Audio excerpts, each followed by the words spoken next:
Hello comrades, you're watching RedIvanAirsoft, and today we'll talk about the Spetsnaz GRU loadout during the Soviet-Afghanistan war.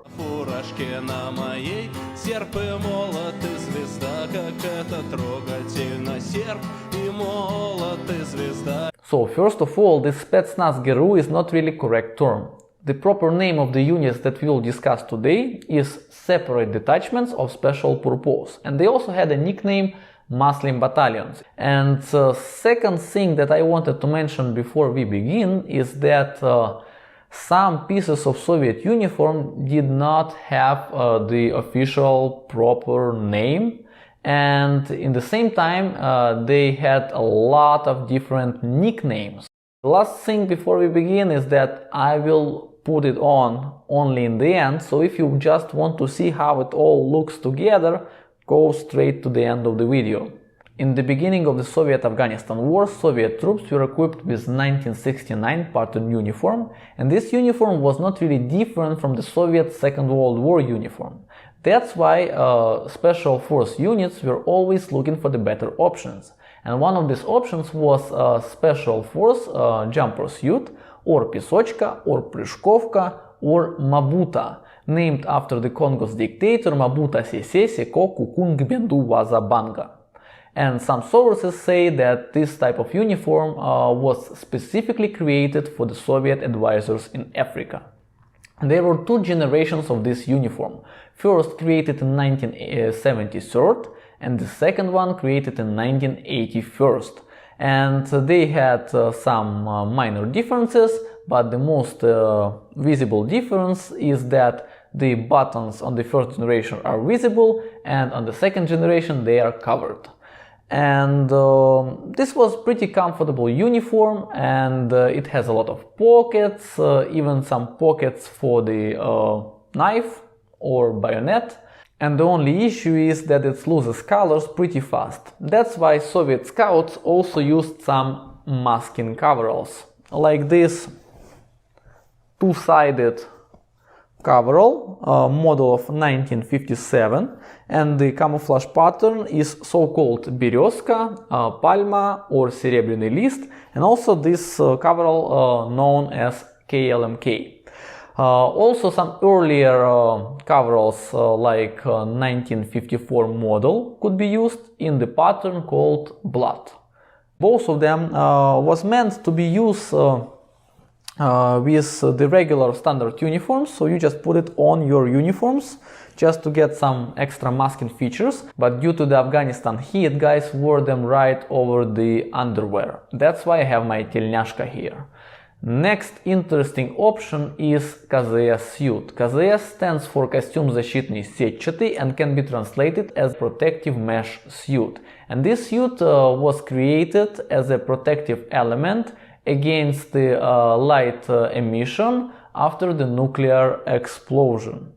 And explosion never happened, but the good ventilated suit really found its place in Afghanistan.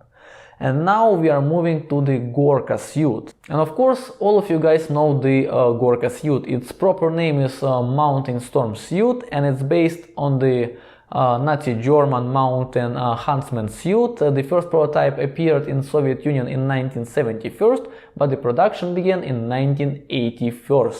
And now the last but not least, the most iconic and the most popular uniform of the Afghanistan war is so-called Afganka or Experimentalka. It's appeared in Afghanistan in 1983-1984, and it was pretty cool made functional suit with a lot of pockets. However, it was too hot for the Afghanistan summer. Now let's move to the hats. Of course, it could be the cap from Afganka, like this, Mabuta cap, or the Soviet third generation Buni hat, model of 1974.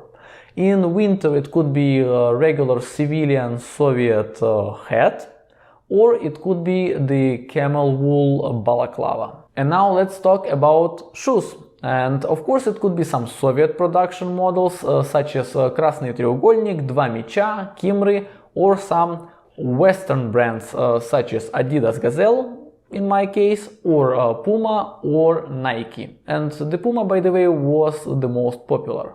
Did you ever mention how cool the Adidas Gazelle look with Tельняшка? They just made for each other. Also, about the socks, it could be any type of black long socks or blue socks, which were popular in the Soviet Union. But in my case, it's like Vietnam era, captured socks. Speaking about the belts, this is how the officer's belt looks like, and it could be also soldier's belt with a star on it. And now we came to the load carrying equipment, and the most popular one was the Chinese Chicom chest rig. This one is like an AK in the world of the load carrying equipment. Everybody wanted one, everybody tried to capture one. Later on in the Soviet Union they created the Poyas A based on this Chinese Chicom, and after that they also made an additional belt for it for the underbarrel grenade launchers grenades, called Poyas B. Guys who had no luck getting Soviet Poyas A or Chinese Chicom tried to come up with something on their own, and one of the most popular options was to take two magazine pouches from RD54 and put them together, and then you'll have like 4-cell chest rig. Same thing could be made with Soviet mag pouch 6Ш46. Also, some load carrying equipment could be made based on the live vest, and later on in the end of the 80s the боевая выкладка десантника or BVD appeared in Afghanistan too. During Afghanistan war, Soviet army had only two types of backpacks. First one was the old World War II cedar bag, which did not meet any requirements of the special force guys. And the second one was this RD54 paratroopers haversack. It has a lot of interesting features, but since the Soviet special forces needed it like the regular rucksack, they removed the mag pouch or grenade pouch and used it without it. The only problem was that it was so small, so it cannot really hold a lot of load, so they usually tried to modify it in any way. The two most popular modifications were to put two RD54s together, or at least to take the mag pouch from its original place and put it here in the back panel. Also, scouts used some Soviet tourist civilian backpacks, such as Kolobok, rucksack Yarova, and rucksack Abalakova. And now we are moving to the knives. In my case, it's a regular Soviet bayonet. Actually, it's like rubber Airsoft replica of the bayonet 6Х4. Other knives could be the NR43, нож разведчика 43, also called Vishnya or cherry. Only Russians can call the knife cherry. And also it could be NR1 or NR2, нож разведчика 1, нож разведчика 2. And now we are moving to the pistols. And of course not every scout carried pistol, simply because they do have a lot of weight, but in the same time they don't provide enough of firepower, especially on the open space. However, for the airsoft purpose, pistols are pretty useful, and in my case it's airsoft replica of the Makarov pistol made by WE and slightly modified by me, so it has this more like Soviet look. And also APS, автоматический пистолет Стечкина, АПБ, автоматический пистолет бесшумный or ПБ, пистолет бесшумный, could be used for your loadout. The most popular weapon used by scouts were Soviet AKs chambered with 7.62 by 39, so AKMS, AKM, and their night versions AKMSN or AKMN. The 7.62 AKs are the only AKs that could be used with PBS-1 suppressor. Other Soviet Kalashnikovs such as AKS-74 and AKS-74U could be used, but the full-length 5.45 caliber AKs do not work with suppressors. The AKS-74U does work with PBS-4 suppressor, which was specifically created for it. However, the AKS-74U is not really accurate rifle,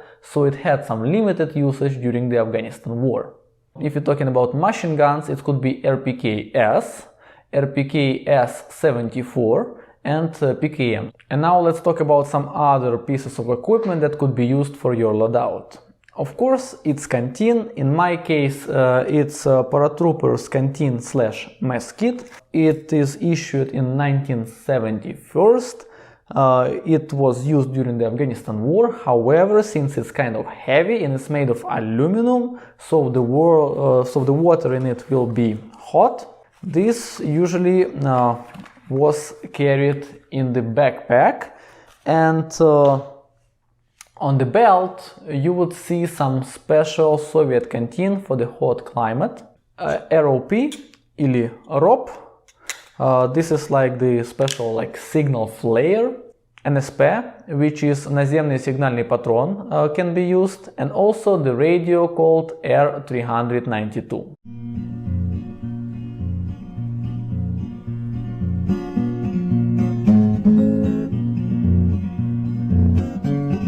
Okay, comrades, I hope you like this video. Put like, subscribe to my channel, and see you soon. Участвовать в военной игре, но на фуражке на моей серп и молот и звезда, как это трогательно, серп и молот и звезда.